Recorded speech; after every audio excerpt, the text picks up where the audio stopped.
یہ ہماری طرح چھوٹے چھوٹے مفادات کے پیچھے بڑے بڑے سمجھوتے نہیں کرتے تھے۔ یہ دولت اور قیمتی چیزوں کے انبار اپنے گرد لگا کر خود کو ان کا غلام نہیں بناتے تھے۔ عبد المطلب یہ آزاد لوگ تھے، یہ اپنے جذبات اپنی آستین پہ پہن کے رکھتے تھے۔ عبد المطلب کی مکہ میں بہت عزت اور ناموری تھی۔ وہ بہت اچھے انسان تھے، خوبصورت، نڈر اور دل کے سچے۔ ان کو ایک رات خواب میں کسی کی آواز آئی کہ زمزم کا کنواں کھودو۔ وہ اٹھے تو دیکھا وہاں کوئی نہیں تھا، وہ اکیلے تھے۔ وہ سانس لینے کو ٹھہرا۔ ایڈم کے ہاتھ رک چکے تھے، وہ بالکل دم سادے سن رہا تھا، گردن کے پیچھے کے بال کھڑے ہو چکے تھے۔ زمزم کا کنواں کئی صدیاں پہلے بنو جرہم نے مکہ چھوڑتے وقت دفن کر دیا تھا، اور ساتھ انہوں نے کعبہ کے سونے کے 2 ہرن، قدیم تلواریں، زرہیں وغیرہ بھی اس میں دفن کی تھی۔ یہ سب نیشنل ٹریزر تھا، مگر عبد المطلب کو سمجھ نہیں آ سکا کہ وہ اس کو کیسے کھودے۔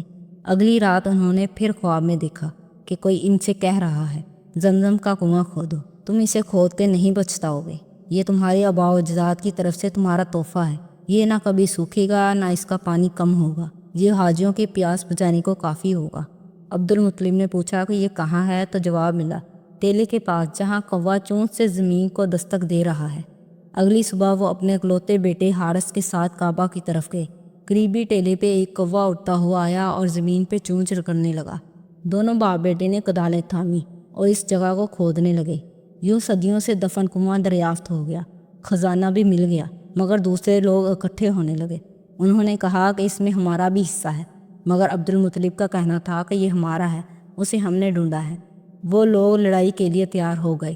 عبد المطلب وہاں اکیلے تھے اور ان کا ایک ہی بیٹا تھا۔ اس وقت ان کو اپنا آپ بہت کمزور لگا، اور گو کہ بعد میں ان کو سارا خزانہ اور کنویں میں سے حصہ مل ہی گیا، لیکن اس موقع پہ انہوں نے دعا مانگی تھی کہ اگر اللہ مجھے 10 بیٹے دے تو میں ایک کو کعبہ کے پاس قربان کر دوں گا۔ ان کے مرتبے کا سردار، ایک بہادر آدمی، ایک جرأت مند لیڈر، وہ صرف ایک چیز کے بلبوتے پہ ان کا مقابلہ کر سکتا تھا، اپنے خاندان کی طاقت، اور کچھ نہیں۔ ہم تب تک کسی جنگ میں نہیں جا سکتے عبد المطلب جب تک ہمارا خاندان ہمارے ساتھ نہ کھڑا ہو۔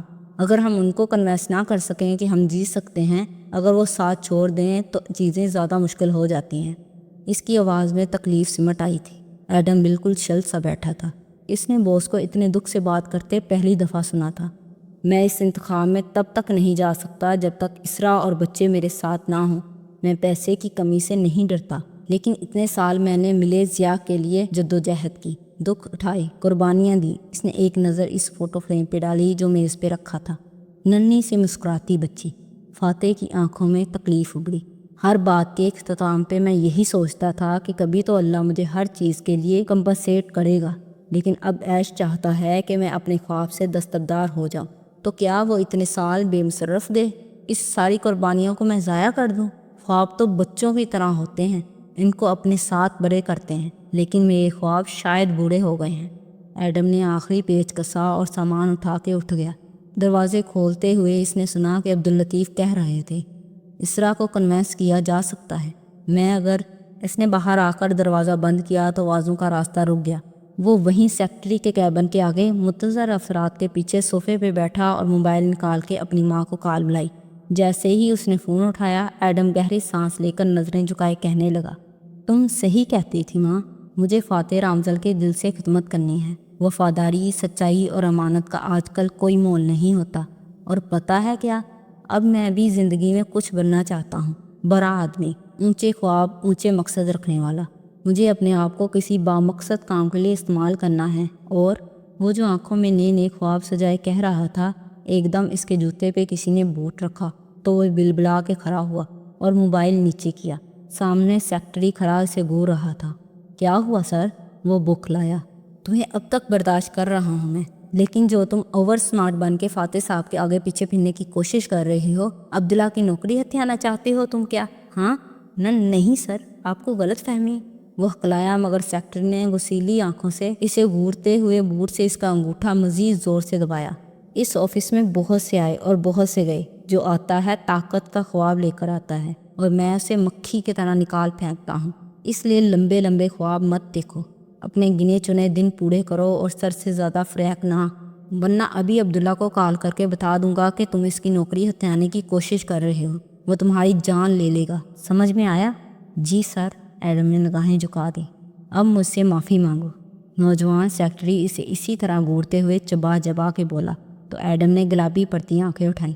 سوری سر، اب ایسا نہیں ہوگا۔ وہ ہنکارا بھر کے مرا اور بوٹ اس کے پیر سے ہٹا دیا۔ ایڈم نے فون اوپر کر کے دیکھا۔ کال ابھی تک ملی ہوئی تھی اور ماں یقیناً خاموشی سے سن رہی تھی۔ اس نے فون کان سے لگایا تو وہ خود سے ہی کہنے لگی، لوگوں کی تنقید نہ ہو تو کوئی آگے بڑھ ہی نہ سکے۔ تم دیکھنا، اللہ تمہیں دوہرا بخت لگائے گا ایڈم، تم ایک دن دنیا پہ حکومت کرو گے، یہ تمہاری ماں کی دعا ہے۔ اس نے جواب نہیں دیا اور فون بند کر دیا۔ وہ جانتا تھا وہ صرف اس کا دل رکھنے کے لیے کہہ رہی ہیں، ورنہ آج کل کے دور میں سونے کے ہرن اور زمزم کے کنویں کس سے ملتے ہیں۔ اس نے دیکھا کہ وہ کیچڑ آلود زمین تھی۔ وہ دونوں آمنے سامنے بیٹھے تھے، 4-5 درختوں میں گرے ہوئے۔ بارش تراتر برس رہی تھی۔ وہ درخت سے ٹیک لگائے اکڑوں بیٹھا تھا اور اسے پتلیاں سکور کے چبھتی نظروں سے دیکھ رہا تھا۔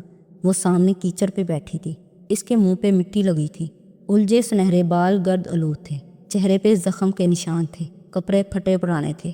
وہ بھی فاتح کو انہی نظروں سے دیکھ رہی تھی اور بازوؤں میں کچھ پکڑے بیٹھی تھی۔ ایک ننھا ہرن تھا وہ اس کو اپنے بازوؤں میں زبردستی جکڑے ہوئے تھی۔ ہرن کسمسا رہا تھا، پھرپھرا رہا تھا، مگر تالیہ نے اپنا کیچڑ آلود پاؤں اس جانور کی گردن پہ رکھا ہوا تھا۔ آپ نے مجھ سے پوچھا تھا، یاد ہے؟ وہ نظریں اس پہ جمائے کیچڑ پہ رکھا چاقو اٹھاتے ہوئے غرائی تھی کہ تاشا تمہارے ٹیلنٹ کیا ہے، تمہاری زندگی میں کامیابیاں کیا ہیں، تمہیں کیا آتا ہے؟ وہ ایک ایک لفظ چبا چبا کے طے کر رہی تھی۔ چاقو اب ہرن کی گردن سے لگا لیا تھا، نظریں فاتح کے چہرے پہ مرکوز تھیں۔ مجھے یہ آتا ہے، اور ساتھ ہی چاقو تیزی سے ہرن کی گردن میں کونپ دیا۔ معصوم جانور چلایا، تڑپا، خون کے تازہ چھینٹے فاتح کے چہرے اور شرٹ پہ آ گرے۔ اس نے آنکھیں بند کر لیں اور سر جھٹکا، بولا کچھ نہیں۔ ہرن تڑپ رہا تھا، خون بہہ رہا تھا، اس کے کپڑے زمین سرخ خون سے رنگین ہوتی جا رہی تھی۔ وہ ایک جھٹکے سے اٹھ بیٹھی، گھبرا کے ادھر ادھر دیکھا۔ بیڈ روم تاریک تھا، وہ اکیلی تھی۔ اے سی چل رہا تھا اور آرام دہ ٹھنڈے ماحول میں سکون ہی سکون تھا، مگر اس کا دل زور زور سے دھڑک رہا تھا۔ سارا جسم پسینے میں نہایا ہوا تھا، بال تک گیلے ہو گئے تھے۔ وہ تیزی سے بستر سے اتری اور لیمپ جلایا۔ زرد روشنی تاریکی میں گل کے کمرے کو نیم روشن کر گئی۔ اس نے بے اختیار اپنے ہاتھ دیکھے، اپنے کپڑے جھاڑے، کوئی خون، کوئی جانور، کچھ بھی تو نہ تھا۔ تالیہ نے سر ہاتھوں میں گرا لیا اور بیڈ کنارے بیٹھتی چلی گئی۔ ایسا پہلی دفعہ ہوا تھا۔ ایسے بھیانک خوفزدہ کرنے والے خواب وہ پہلے نہیں دیکھا کرتی تھی۔ اسے ان سے کبھی ڈر نہیں لگا تھا۔ پھر اب کیا ہو رہا تھا؟ آرٹ گیلری اس شام اپنی مرمری راہداریوں کے ساتھ چمکتی ہوئی دکھائی دیتی تھی۔ دور دور تک دیواروں پہ آویزاں پینٹنگز، شیشے کے چوکھٹوں میں نمائش کے لیے لگائے گئے نوادرات۔ بڑے ہال نما کمرے کی چھت 2 منزلیں اوپر تھی۔ کسی شاپنگ مال کی طرح فرش پہ کھڑے ہو کر گردن اٹھاؤ تو اوپری دونوں منزلوں کی چوکور بالکونیاں اور ان میں ٹہلتے لوگ صاف دکھائی دیتے تھے۔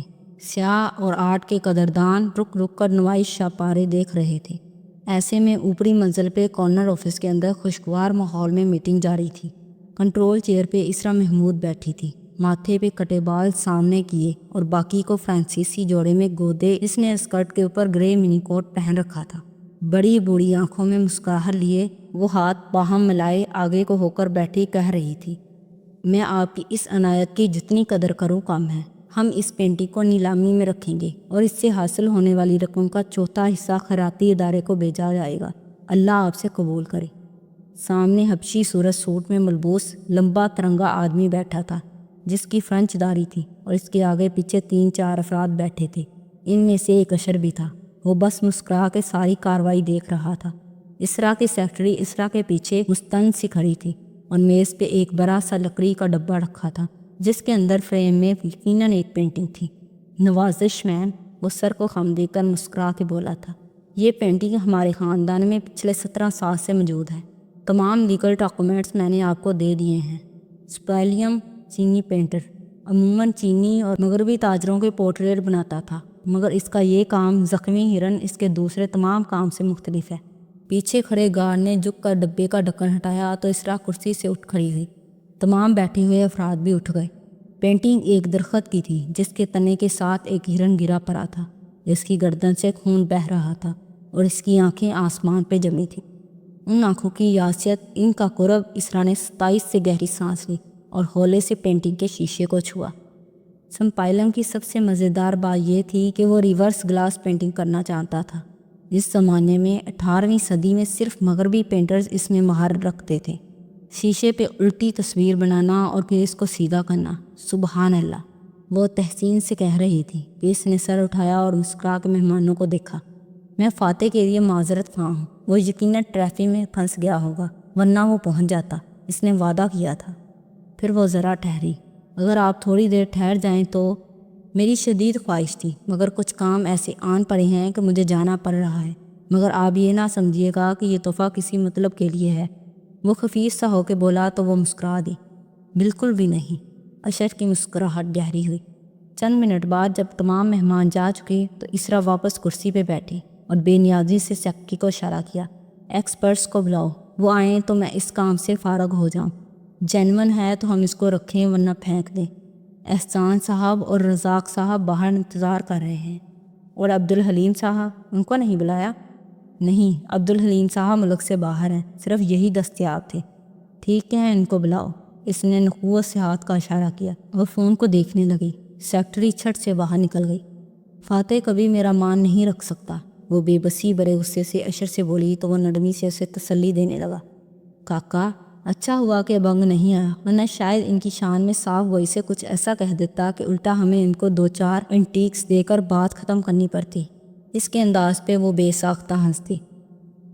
چند میل دور خالم کے بنگلے پہ وہ صبح تازہ پھولوں کی خوشبو میں رچی بسی جلوہ گر ہوئی تھی، اور لانچ میں داتن نے مہکتے گلاب لا کر رکھے تھے جنہوں نے سارے گھر کو مہکا دیا تھا، اور خود وہ اوپن کچن میں کھڑی کھانا بنا رہی تھی۔ تالیہ لانچ کے بڑے صوفے پہ بیٹھی، بال باندھے، پیر اوپر کیے، ریموٹ سے چینل بدلے جا رہی تھی۔ تم ڈسٹرب ہو؟ اس نے اداسی سے ہنکارا بھرا۔ یاسیت بڑی نظریں اسکرین پہ جمی تھی، چہرہ زرد لگتا تھا۔ میں نے خواب میں دیکھا وہ میرے سامنے بیٹھا ہے اور میں نے اس کو دیکھتے ہی دیکھتے ایک ہرن کو ذبح کر ڈالا۔ داتن کے ہاتھ سے ڈوئی چھوٹ گئی۔ ہڑبڑا کے وہ پلٹی اور بے یقینی سے اسے دیکھا۔ ہرن کو ذبح؟ پھر اس نے جرجری لی۔ شروع میں جب میں مرغیاں پالتی تھی تو تم ایک آدھ کو ذبح کر لیتی تھی، مگر ہرن؟ مجھے یہ سب چیزیں آتی ہیں داتن، خنجر کا استعمال، گن کا استعمال، ہاتھوں کا استعمال، مگر میں اس طرح کسی معصوم جانور کو نہیں مار سکتی۔ اس نے سر جھٹکا، پھر چونکی، اور وہ مجھے تاشا کہہ رہا تھا۔ ساشا؟ داتن کو لگا اسے سننے میں غلط فہمی ہوئی ہے۔ وہ ساشا کے نام سے ایک آئی ڈی ہے نا تمہارے پاس؟ نہیں داتن، اس نے مجھے تاشا کہا، بلکہ میں نے خود اسے بتایا کہ اس نے مجھے یہ کہہ کر کچھ پوچھا تھا۔ خیر، اس نے سر جھٹکا۔ میں نے اسے ہرن ذبح کر کے بتایا کہ یہ میرا ٹیلنٹ ہے۔ مگر یہ کیا بات ہوئی؟ خواب تو علامتی ہوتے ہیں نا، تو پھر یہ سب کیا تھا؟ وہ الجھی ہوئی تھی۔ تمہارا ٹیلنٹ کیا ہے؟ اس سوال پہ اس کا چہرہ زخمی سا ہو گیا۔ لوگوں کو دھوکہ دے کر پیسے بٹورنا اور چوریاں کرنا۔ وہ تلخ ہوئی۔ مگر اس کے علاوہ تم ایک اچھی آرٹسٹ بھی ہو، آرٹ کی پہچان ہے تمہیں۔ اگر تم کسی یونیورسٹی میں یا کسی آرٹ میوزیم میں بطور ایکسپرٹ کام کرو تو بہت پیسے بنا سکتی ہو۔ اصلی اور نقلی آرٹ کی تصدیق بہت کٹھن کام ہوتا ہے۔ جانے دو، اس کا میرے خواب سے کیا تعلق؟ خیر، آج ہم پلان ڈی کی طرف آئیں گے۔ اس نے ریموٹ سے ٹی وی بند کیا اور تمام الجھنوں کو گویا جھٹک کے کمل طور پہ داتن کی طرف متوجہ ہوئی۔ مسز یاسمین اور مسز فوزیہ کس وقت گیلری جائیں گی؟ میں نے تمہارے نمبر سے ان دونوں کو میسج کر کے آج شام کو کہا تھا۔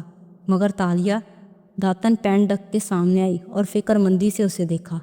تم ان کے ساتھ گیلری جاؤ گی تو وہ وہاں کسی کو بھی بتا دیں گی کہ تم تالیہ مراد ہو۔ ہاں تو وہ کس تالیہ مراد کو جانتی ہیں؟ امیر کبیر سوشلائٹ اور آرٹی قدردان تالیہ کو جانتی ہیں نا وہ۔ ان کو یہ تو نہیں معلوم کہ میرا اصل ذریعہ آمدنی کیا ہے، اور میں نے جن علاقوں میں ویٹرس یا نوکرانی بن کے کام کیا ہے وہ یہاں سے کافی دور ہیں، اور وہ اپر مڈل کلاس ہے۔ تالیہ مراد ہائی ایلٹ میں موو کرنے والی لڑکی ہے جس کے بال سنہری ہیں اور جو صرف ڈیزائنرز ڈائمنڈز پہنتی ہے۔ یہی تو میں کہہ رہی ہوں کہ مسز اسرا سے بریسلیٹ چرانے کے لیے تم نے اگر گرفٹر ہی بننا ہے تو کوئی اور روپ ڈال لو۔ کہانی میں آگے بڑھنے سے پہلے میں کچھ بتا دیتی ہوں۔ تھیف وہ چور ہوتا ہے جو خاموشی سے مال چرا کے لے جاتا ہے، اور گرفٹر وہ ٹھگ ہوتا ہے جو کوئی کردار اپنا کے بیس بدل کے کسی کے پاس جاتا ہے اور اپنی چرب زبانی سے ان سے مطلوبہ مال لوٹتا ہے، جیسے بزنس انویسٹمنٹ کا جھانسا دینا وغیرہ۔ Back to the story. میں کبھی گرفٹنگ نہیں کرتی داتن، وہ تم کرتی ہو۔ میرا چہرہ کے ایل کے اس علاقے میں ایک امیر سوشلائٹ کے طور پہ مشہور ہے جو اپنے باپ کی دولت خرچ کر رہی ہے۔ میں نہیں چاہتی کہ کل کو جب میں یہ کام چھوڑوں تو کوئی مجھے پہچان لے۔ ابھی تک تالیہ نے کسی کے ساتھ گرفٹنگ نہیں کی۔ وہ بے فکر تھی، جیسے برستی بارش میں کوئی کھلے آسمان پہ خوش باش مراقبے میں بیٹھا ہو۔ مگر تم نے نوکرانی کا رول ادا کرنے کے لیے یہ نام استعمال کیا تھا تالیہ۔ مجھے اچھا لگ رہا تھا اپنے نام کے ساتھ وہ اچھے القابات سننا، مگر اس میں میرا حلیہ بالکل مختلف تھا، اور اب بھی میں ساشا یا کچھ اور بن کے نہیں جاؤں گی، میں تالیہ برات ہی بن کے جاؤں گی۔ وہ مطمئن بیٹھی تھی، مگر داتا نے اسی بے چینی سے اسے دیکھا۔ تم نے مسز اسرا کو جوس سرو کیا تھا، اگر اس نے پہچان لیا؟ او داتن، ہم روز ریسٹورنٹ میں درجنوں ویٹرز کو دیکھتے ہیں، 1-2 سیکنڈ کے اندر ایک ہی یونیفارم میں ملبوس ایک عمر کی 3-4 لڑکیوں کو دیکھ کر کوئی بعد میں نہیں پہچان سکتا۔ اسرا دن میں 10 جگہوں پہ جاتی ہیں، اور انہوں نے مجھے دیکھا ضرور تھا، نظر نہیں ملائی تھی۔ کسی کو بھی میں یاد نہیں ہوں گی، لائٹس بھی ڈم تھیں۔ رہے ان کے ملازم تو وہ کوئی اتنے ذہین فتین عقابی نظروں کے مالک نہیں تھے کہ مجھے پہچان لیں۔ وہ ہاتھ ہلاتے ہوئے بات کرتی تھی، جیسے ہواؤں میں ان دیکھے تال چھیڑ رہی ہو، جیسے کوئی جادوگر سارے جادو بکھیر کے ہر چیز طے کیے بیٹھا ہو۔ تو اب تم باقاعدہ اسرا سے ملنے جا رہی ہو، مگر تم کیا کہو گی؟ تالیہ کے چہرے پہ آسودہ سے مسکراہٹ بکھر گئی، اور وہ پیر نیچے اتارتی اٹھ کھڑی ہوئی۔ میں نے کچھ نہیں کہنا، جو کہنا ہے میرے ڈائمنڈس نے کہنا ہے۔ تم کھانا بناؤ، میں بال ڈائی کر کے واپس تالیہ مراد بن جاؤں۔ وہ پیروں میں چپل گھسیٹتی سیڑھیوں کی طرف بڑھ گئی۔ پیچھے دیگچی میں تلنے کی خوشبو آنے لگی تو داتن ہڑبڑا کے اس طرف لپکی۔ ایکسپرٹس پینٹنگ کی تصدیق کر کے جا چکے تھے، اور اب اسرا اور عشر آفس کے باہر بالکنی میں کھڑے تھے۔ یہ گول بالکنی تھی، درمیان میں کھلا تھا، جہاں سے نیچے کا مرمری ہال اور اس میں ٹہلتے لوگ صاف دکھائی دیتے تھے، رنگ برنگی لڑکیاں، لڑکے، بے فکر لوگ۔ شکریہ ایش، تم نے آج میرے لیے اتنا وقت نکالا۔ وہ اس کی ممنون ہوئی تو ایش نے مسکراتے ہوئے اس کے کندھوں کے گرد بازو پھیلا لیا۔ میں تمہارا بھائی ہوں کاکا، کیسی باتیں کرتی ہو؟ شادی کر لو ایش، وہ اس کے انداز پہ محبت سے بولی تو وہ ہلکا سانس دیا۔ جتنا تم مجبور کر رہی ہو، میں واقعی اس بارے میں سوچنے لگا ہوں۔ وہ دونوں بالکنی کی ریلنگ کے ساتھ آمنے سامنے کھڑے تھے۔ تمہاری بات نے میرا مان بھرا دیا ہے، اسرا کا چہرہ خوشی سے دمکنے لگا۔ کوئی ڈھونڈ رکھی ہے تو مجھے ملوا دو اس سے، میں امریکہ جانے سے قبل تمہاری یہ خوشی دیکھنا چاہتی ہوں۔ نہیں کاکا، اس نے تعصب سے سر جھٹکا اور نیچے ہال میں چلتے پھرتے لوگوں کو دیکھنے لگا۔ میرے حلقہ احباب میں نامکمل لڑکیاں ہیں، جو حسین ہیں اس میں وقار نہیں ہے، جس میں وقار ہے اس کا خاندان اعلیٰ نہیں ہے، جس میں یہ سب کچھ ہے وہ ذہین نہیں ہے۔ اگر عشر محمود کسی لڑکی کو ملک کی فرسٹ لیڈی بنائے گا تو اس کو پرفیکٹ ہونا چاہیے۔ اچھا، مثلاً اس کو کس طرح پرفیکٹ ہونا چاہیے؟ اسرا محبت اور دلچسپی سے اس کو دیکھ کے چھیڑنے لگی۔ اس کو، وہ عام سے انداز میں بات کا آغاز کرنے لگا، مگر پھر ٹھہر گیا۔ نظر نیچے ہال کے دروازے سے اندر آتی 3 لڑکیوں پہ پڑی۔ ان میں سے 2 امرا کے کسی خاندان کی نقشق سے تیار معمولی شکل کی لگتی تھی، اور تیسری، وہ لمحے بھر کو بالکل مبہوت ہو گیا۔ اس نے نظریں اس پہ ٹکائے الفاظ جوڑنے چاہے۔ اس کو منفرد ہونا چاہیے۔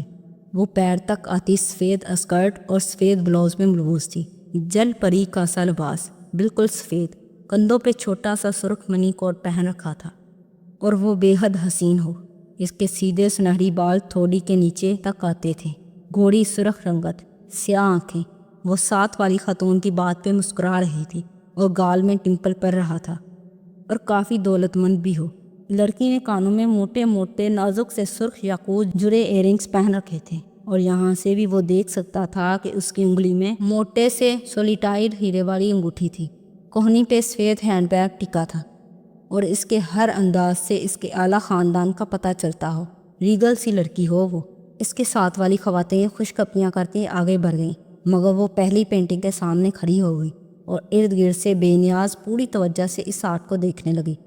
اور ذہین بھی ہو، وہ پہلی پینٹنگ کے سامنے سے جلد ہی ہٹ گئی، البتہ اگلی کے سامنے ٹھہر گئی۔ لبوں پہ مسکراہٹ آئی۔ عشر نے دیکھا، وہ آم کو نظر انداز کر کے خاص اور قدیم کے سامنے رکی تھی، کسی خوبصورت اور ذہین ہرنی کی طرح۔ تم اس کو جانتے ہو؟ اسرا نے اس کے قریب ہو کے سرگوشی کی تو اس نے چونک کے اسرا کو دیکھا، پھر ذرا خجل ہوا۔ اوہو کاکا، میں تو یوں ہی ایک بات کر رہا تھا، اگر تمہیں وہ پسند آ گئی ہے تو مجھے بتاؤ، وہ مسکراہٹ دبا کر بولی تھی۔ اشر ہلکے سے ہنس دیا، پھر دوبارہ نیچے دیکھا۔ وہ ابھی تک اس پینٹی کو دیکھ رہی تھی۔ ویسے کون ہے یہ کاکا؟ اسرا نے شانے جھکا دیے۔ میں تو نہیں جانتی، تم خود پوچھ لو۔ اشر نے دور کھڑی سیکرٹری کو چٹکی سے ادھر آنے کا اشارہ کیا۔ وہ فوراً دوڑی چلی آئی۔ یہ لڑکی کون ہے؟ سفید لباس اور سرخ منی کوٹ والی، معلوم کر کے دو۔ سنجیدہ صورت بنا کے اس نے سپاٹ انداز میں حکم دیا تو وہ فوراً یس سر کہتی سیڑھیوں کی طرف دوڑی۔ گیلری کے باہر ایک کافی شاپ کے برآمدے میں چھتری تلے بیٹھی داتن گرما گرم کافی پی رہی تھی۔ بارش ابھی تھمی تھی اور موسم ٹھنڈا ہو گیا تھا۔ ساتھ ہی وہ کان میں لگے ننھے ٹکڑے کو دبا کے کہہ رہی تھی، اور تمہیں کیوں لگتا ہے کہ تم اسرا سے ملاقات کر لو گی؟ اندر پینٹنگ کے سامنے کھڑی تالیہ نے ہونٹوں کی کم سے کم جنبش کے ساتھ جواب دیا، کیونکہ میرے ڈائمنڈز اسے متوجہ کر لیں گے۔ وہ ابھی بھی اوپر کھڑی مجھے ہی دیکھ رہی ہے، ساتھ اس کا بھائی بھی ہے۔ بس خدا کرے اس نے اس سنگاپوری تاجر کی بیوی کو کبھی یہ یاقوتی سیٹ پہنے نہ دیکھا ہو جس سے ہم نے یہ چرایا تھا۔ خدا کی قسم داتن، اگر تم نے مجھے اس سچویشن میں ہنسانے کی کوشش کی تو میں تمہارا کھانا پینا بند کر دوں گی۔ وہ بروقت مسکراہٹ دبا کے بولی تھی اور تیر نشانے پہ لگا تھا۔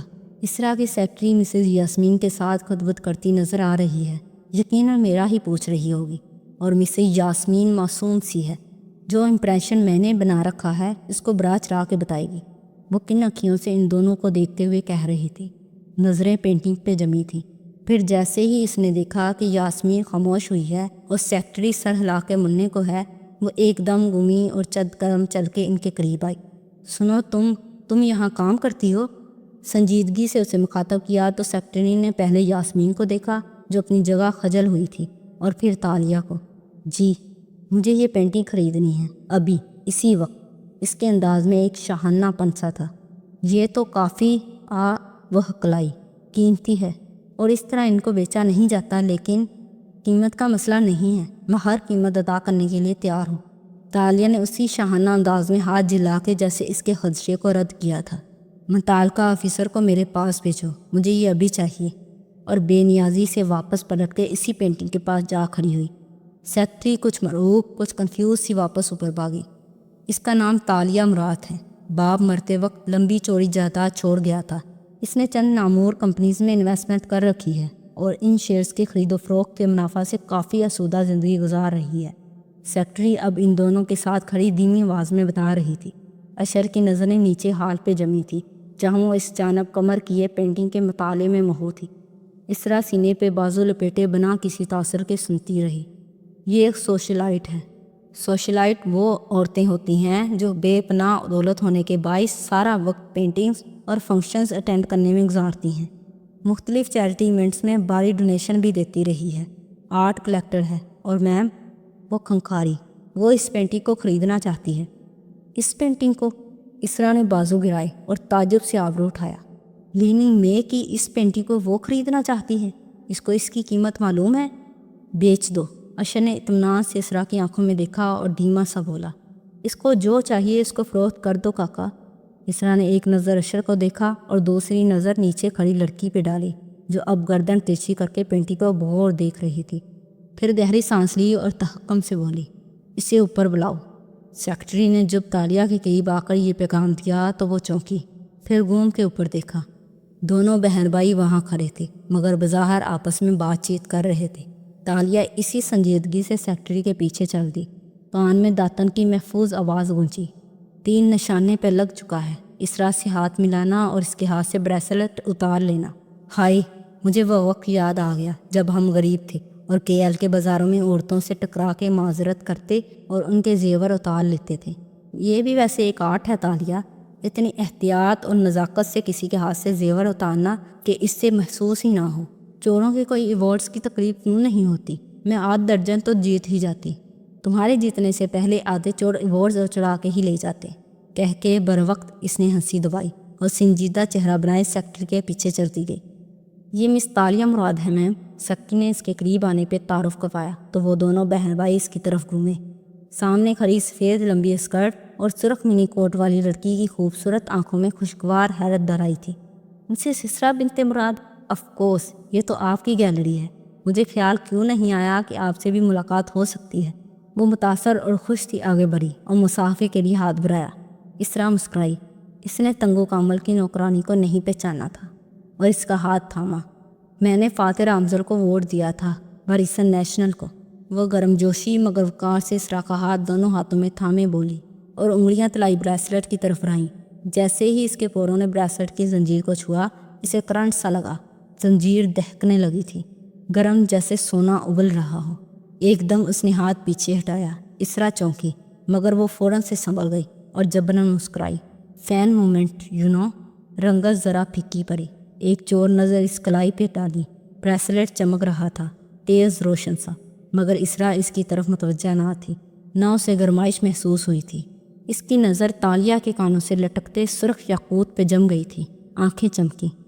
مصباح کہہ رہی تھی آپ اس پینٹنگ میں انٹرسٹڈ ہیں؟ اشر پینٹ کی جیبوں میں ہاتھ ڈالے خاموشی سے دونوں کو دیکھ رہا تھا۔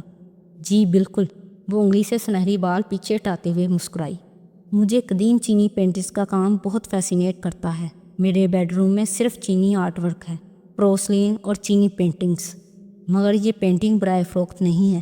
اسرا اسی اطمینان سے مسکرا کے بولی تو اشر نے بے اختیار اسے دیکھا، نظروں میں تنبیہ کی، مگر وہ تالیہ کو دیکھ رہی تھی۔ میں اس کو نیلامی میں رکھ رہی ہوں، آپ نیلامی میں آئیں اور دوسرے لوگوں کی طرح بولی لگائیں۔ اگر آپ کی قیمت اچھی ہوئی تو آپ اس کو جیت لیں گے۔ اشر نے ضبط سے گہری سانس لی اور داتن اس کے کان میں بولی، چلاک بزنس وومن ہے یہ خاتون۔ معلوم ہو گیا کہ تمہیں پینٹنگ پسند آ گئی ہے تو اب قیمت بڑھوا رہی ہے۔ نیلامی والے دن یہ اپنا بندہ بٹھا دے گی جو بولی لگاتا لگاتا قیمت کو لاکھوں میں لے جائے گا اور تم 10 گنا قیمت پہ خریدنے پہ مجبور ہوگی۔ خیر، بریسلٹ چرا لیا ہے تو نکل آؤ، کیونکہ باہر فاتح رامزل کی گاڑیوں کا مقافلہ آ رہا ہے۔ شیور، میں آکشن میں خرید لوں گی اور مجھے معلوم ہے کہ میں اسے خرید لوں گی۔ وہ جبراً مسکرا کے بولی تو اسرا کھلے دل سے مسکرائی۔ آپ سے مل کر اچھا لگا تالیہ۔ مصباح پلیز ان کو انویٹیشن کارڈ لا کر دو اور گیسٹ لسٹ میں ان کا نام ڈالو۔ پھر اشر کو دیکھا اور اسی مسکراہٹ کے ساتھ بولی، تالیہ یہ میرا بھائی ہے اشر محمود، آپ یقیناً ان کو جانتی ہوں گی۔ 2 پیس ٹائی، خیر منہ سے ماتھے کے اوپر کھڑے بال اور وجیہہ چہرے کی مسکراہٹ۔ تالیہ نے پہلی دفعہ نگاہیں پھیر کے اشر کو دیکھا، جبراً مسکرائی اور سر کو خم دیا۔ ان کو کون نہیں جانتا؟ اشر جو پینٹ کی جیبوں میں ہاتھ ڈالے کھڑا تھا، اس بات پہ ہلکا سانس دیا۔ میں اس کو تعریف سمجھوں گا۔ پھر اسی محظوظ انداز میں اسے دیکھ کے پوچھنے لگا، تو آپ کیا کرتی ہیں تالیہ؟ میں مختلف کلبز کی ممبر ہوں، چند کارپوریٹ شیئرز کی مالک ہوں، پارٹیز، چیریٹیز، مصروف زندگی گزر رہی ہے۔ وہ کن اکھیوں سے دیکھ سکتی تھی کہ گیلری کا مرکزی دروازہ کھلا تھا اور اندر چند افراد داخل ہوئے تھے، سوٹ میں ملبوس باڈی گارڈز، اور ان کے درمیان مسکرا کے قدم اٹھاتا فاتح رامزل۔ اس کے دل کی دھڑکن تیز ہوئی۔ ماشاء اللہ، امپریسو۔ حسن نے ستائشی انداز میں آبرو اٹھائے۔ اور آپ کو آرٹ کلیکشن کا شوق بھی ہے؟ اسرا نے ایک نظر نیچے ڈالی اور اسی بے نیازی سے واپس تالیہ کی طرف متوجہ ہو گئی۔ بہت زیادہ۔ دیٹس گڈ، پھر تو آپ کو آرٹ کی قدر ہوگی بہت۔ انفیکٹ، اس کی آواز میں دبا دبا سا جوش بڑھا، ہمارے پاس فلائنگ کی ایک پینٹنگ بطور عطیہ آئی ہے اور میں اسے بھی نیلامی میں رکھ رہی ہوں۔ اچھا، وہ خوشگوار حیرت سے بولی، کون سی پینٹنگ؟ گائل غزال۔ تالیہ کی مسکراہٹ ایک دم غائب ہوئی، آنکھوں میں بے یقینی در آئی۔ گائل غزال؟ تم دیکھنا چاہو گی؟ کہنے کے ساتھ اس نے سیکٹری کو ایک اشارہ کیا، پھر اشر کو دیکھا۔ تم اپنے بہنوئی کو اٹینڈ کرو اور ان کو بتاؤ کہ عرب مہمان جا چکے ہیں۔ دانت پہ دانت جما کے بولی اور سینے پہ بازو لپیٹے مڑ گئی۔ تالیہ فوراً اس کے پیچھے لپکی۔ اشر بدمزہ ہوا مگر گہری سانس لے کر مڑ گیا۔ 1 منٹ، کیا اس نے کہا گائل غزال؟ کافی شاپ میں بیٹھی داتن کان میں لگا آلہ دباتے ہوئے چونک کے بولی، مگر گائل ہرن تو ہم نے اس عرب شہزادے کے جزیرے والے گھر سے چرایا تھا اور اس کی جگہ تمہاری بنائی گئی نقلی پینٹنگ رکھ دی تھی۔ وہ دبی آواز میں غیر آرامدہ سا بولی اور اسرا کے پیچھے چل دی گئی۔ ذہن میں چکر چل رہے تھے۔ تالیہ، اصلی گائل غزال تو ہمارے پاس ہے، پھر مسز اسرا کو عرب مہمان نے نقلی پینٹنگ کیوں کیا تھی؟ داتن حق دق تھی۔ 1.5 سال سے اس عرب شہزادے نے پینٹنگ کی چوری کی رپورٹ نہیں کی تھی، کیونکہ وہ اس کے باپ کی تھی، اور وہ یہ جانتے ہوئے بھی کہ اصلی پینٹنگ چوری ہو چکی ہے، باپ کی وجہ سے چپ رہا۔ تو اب کیوں؟ تالیہ خاموشی سے اسرا کے ہمراہ آفس میں داخل ہوئی۔ سیکیورٹی کے 2 افسران وہاں کھڑے تھے اور پینٹنگ کو پیک کر رہے تھے۔ اسرا نے ان کو اشارہ کیا تو اسے دوبارہ سے واپس نکال کے سامنے رکھنے لگے۔ واو، تالیہ مصنوعی ستائش سے کہتی قریب آئی اور جھک کے غور سے اسے دیکھا۔ یہ آپ کو عطیہ کی گئی ہے؟ ہاں، آپ کو سپلائنگ کا کام پسند ہے؟ ریورس گلاس پینٹنگ میری پسندیدہ ہے مسز اسرا۔ وہ اسی طرح جھکی کھڑی آنکھیں چھوٹی کر کے باریک بینی سے پینٹنگ کا جائزہ لے رہی تھی۔ کان میں داتن بولی، یہ تمہاری والی ہے؟ تالیہ نے مثبت سا ہنکارا بھرا، پھر سیدھی ہوئی۔ آپ نے اس کو کسی ایکسپرٹ سے اتھینٹیکیٹ کروایا؟ ہاں، ابھی کچھ دیر پہلے کروایا ہے، یہ اصلی ہے۔ اسرا مسکرا کے زور دے کر بولی تو تالیہ بھی مسکرا دی اور پھر سے اس پینٹنگ کو دیکھا۔ تالیہ، کوئی مسز اسرا کو اسکیم کرنے کی کوشش کر رہا ہے۔ خیر، یہ ہمارا مسئلہ نہیں ہے۔ داتن نے اپنی فکر کو خود ہی رد کر دیا۔ تم بریسلیٹ لے کر نکل آؤ بس۔ اوکے، میں چلتی ہوں اب۔ وہ مسکرا کے مسافہ کرنے آگے بڑھی تو دیکھا اس کے ہاتھ کے قریب آتے ہی بریسلیٹ کا سونا چمکنے لگا ہے۔ تالیہ کا دل بیٹھنے لگا، بس واجبی سا اس سے ہاتھ ملا کر واپس کھینچ لیا۔ چمک مانت پڑ گئی، جیسے بریسلیٹ ٹھنڈا پڑ گیا ہو۔ اچھا لگا آپ سے مل کر تالیہ، آکشن میں ملاقات ہوگی۔ اسرا خوش نظر آتی تھی۔ وقار سے ایک ہاتھ بڑھا کے تالیہ کے کندھے کو دبایا تو وہ پھیکا سا مسکرا دی۔ تبھی دروازہ کھلا تو تالیہ کا دل دھڑکا، البتہ وہ مڑی نہیں۔ میں لیٹ ہو گیا، چلے گئے وہ صاحب؟ وہ بے نیازی اور خوشگوار موڈ میں کہتا اندر داخل ہوا۔ گارڈز باہر ہی رک گئے تھے اور اس کے ساتھ صرف اشر اندر آیا تھا۔ آتے ساتھ ہی اس نے ادھر ادھر گردن گھمائی۔ تو یہ ہے ان کا عطیہ۔ میز کے کنارے وہ رکا اور ایک بے نیاز سی نظر اس پینٹنگ پہ ڈالی۔ کیا قصور تھا اس بے چارے جانور کا جو اس کو زخمی حالت میں پینٹ کرنا ضروری تھا؟ وہ افسوس سے چچ کر کے بولا تھا۔ اسرا نے اسے گھورا، مگر جب بولی تو آواز کافی شائستہ تھی۔ یہ ہماری نیلامی کی سب سے قیمتی پینٹنگ ہوگی۔ ایک تو میں یہ سمجھنے سے قاصر ہوں کہ لوگ ایک کینوس کے ٹکڑے پہ اتنا پیسہ کیوں لٹاتے ہیں، جبکہ کروڑوں انسان بھوک کا شکار ہیں، بن نہیں سکتے، اچھے کپڑے نہیں پہن سکتے، اور وہ بے رحمی سے پینٹنگ کو دیکھ کے تبصرہ کر رہا تھا۔ وہ ہنوز رخ موڑے کھڑی تھی۔ اسی لیے بھائی، کاکا کی آکشن کا ایک بڑا حصہ چیریٹی میں جائے گا۔ اشر نے نرمی سے اسے ٹوکا۔ فاتح نے ہنوز گردن جھکائے پینٹنگ کو دیکھ کے شانے جھٹکے۔ واقعی، دیٹس گڈ اسرا۔ فاتح، ان سے ملو، یہ تالیہ مراد ہے۔ اسرا نے تالیہ کو یوں گومگو سا کھڑا دیکھا تو کھنکار کے فاتح کو متوجہ کیا۔ اس کے کہنے پہ اس نے نظر اٹھائی اور پھر دائیں طرف دیکھا۔ وہاں سنہرے بالوں والی دراز قد لڑکی کھڑی تھی، کندھوں پہ سرخ منی کوٹ پہنے، سفید پاؤں تک آتے لباس والی تالیہ نے نظریں اٹھائیں۔ دونوں کی نگاہ ملی۔ اشر فوراً سے بولا، تالیہ ایک معروف سوشلائٹ ہے، ایک وسیع وراثت کی مالک، مختلف چیریٹیز اور آرٹ آکشن میں حصہ لیتی ہیں۔ ہماری چیریٹی کی مستقبل کی ایک بڑی ڈونر بننے والی ہیں۔ اچھا؟ وہ تالیہ کو دیکھ کے سادگی سے مسکرایا۔ سو آپ کیا کرتی ہیں تاشا؟ تالیہ، اسرا نے ہلکے سے تصحیح کی، مگر وہ متوجہ نہیں تھا۔ تالیہ نے بروقت لب کھولے۔ میں ایک کمپنی میں شیئر ہولڈر ہوں، سیلپنگ پارٹنر، اور مختلف چیریٹیز میں ڈونیٹ کرتی رہتی ہوں۔ مگر یہ تو آپ کے ماں باپ کا پیسہ ہے نا، وراثتی دولت، اس کو خرچ کرنا کوئی بڑی بات نہیں ہے۔ آپ خود کیا کرتی ہیں؟ آپ کے کیا ٹیلنٹس ہیں؟ کیا کامیابیاں ہیں؟ وہ اسی سادگی سے بولا تھا۔ تالیہ کے سارے الفاظ ختم ہو گئے، گلا سوکھنے لگا۔ میں سوشلائزنگ اور مطلب تم کچھ نہیں کرتی تاشا؟ کچھ بھی نہیں؟ وہ متعجب ہوا تھا۔ اتنا تیز بولا تھا کہ سامنے والے کو جواب کا موقع ہی نہیں ملتا تھا۔ کوئی زندگی میں بڑے گولز، بڑے خواب کچھ نہیں ہیں تمہارے؟ Too bad. انسان کو ایسے اپنی زندگی ضائع نہیں کرنی چاہیے۔ اسرا نے بے اختیار ماتھا چھوا، مگر وہ اب اشر کی طرف متوجہ تھا۔ تم ایک کام کرو، میرے ساتھ آفس آؤ، میں چلتی ہوں، وہ کہہ کر جلدی سے مڑ گئی اور باہر نکل آئی۔ گیلری میں آ کر چند گہرے سانس لیے۔ رنگت بے رنگ پڑ رہی تھی، دل عجیب سی کیفیت کا شکار تھا۔ بار بار کنپٹی کو چھوتی، کبھی گردن پہ ہاتھ رکھتی۔ فاتح کے ملازم گیلری میں گروہ کی صورت کھڑے تھے۔ وہ گیلری میں چلتی گئی، آنکھوں میں نمی در آئی تھی، رونے کا دل چاہ رہا تھا۔ ان اکھیوں سے اس نے دیکھا کہ ملازموں کے گروہ میں سے ایک شخص نے مڑ کے اسے دیکھا اور پھر اس کے پیچھے آیا۔ وہ پرواہ کیے بنا چلتی رہی۔ بات سنیں، الجھی ہوئی آواز میں وہ اس کے پیچھے آ کر بولا تو وہ بادل نخواستہ رکی اور پلٹی۔ وہ کوٹ اور شرٹ میں ملبوس عام شکل و صورت کا ملے نوجوان تھا، جس کا چہرہ دیکھ کے وہ چونکی۔ یہ وہی ہے خواب والا؟ میں، فاتح اور جی، ہم تینوں کے سر پہ ہما تھا، مگر ظاہر نہیں کیا، اور کھائی سے بولی، آپ کون؟ میں، فاتح صاحب کا باڈی مین ہوں۔ اس دن ہم تنگو کامل کے گھر آئے تھے۔ اصل میں وہ میری جاب کا پہلا دن تھا۔ پہلا دن کوئی نہیں بھولتا۔ میں نے آپ کو وہاں دیکھا تھا، ہے نا؟ وہ الجھن اور ذرا جوش سے کہہ رہا تھا۔ آپ تنگو کامل کی ملازمہ ہیں نا؟ تالیہ مراد اپنی جگہ بالکل سن کھڑی رہ گئی۔ آپ کے بال فرق تھے اور حلیہ بھی، مگر آپ وہی ہیں، ہے نا؟ اس دن آپ نوکرانی کیوں بنی ہوئی تھی؟ اس کے انداز میں سادگی اور تعجب تھا۔ تالیہ کی رنگت گلابی پڑنے لگی۔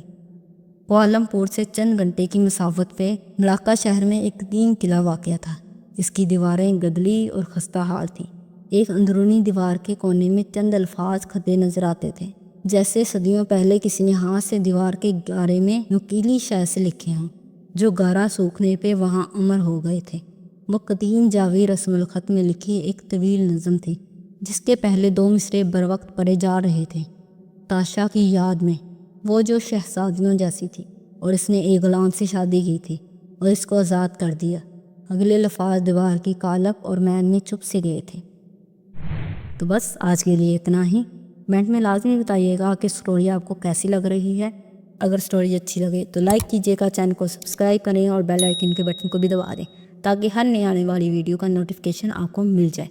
تو ملتے ہیں بہت جلد نیکسٹ ویڈیو کے ساتھ، تب تک کے لیے اللہ حافظ۔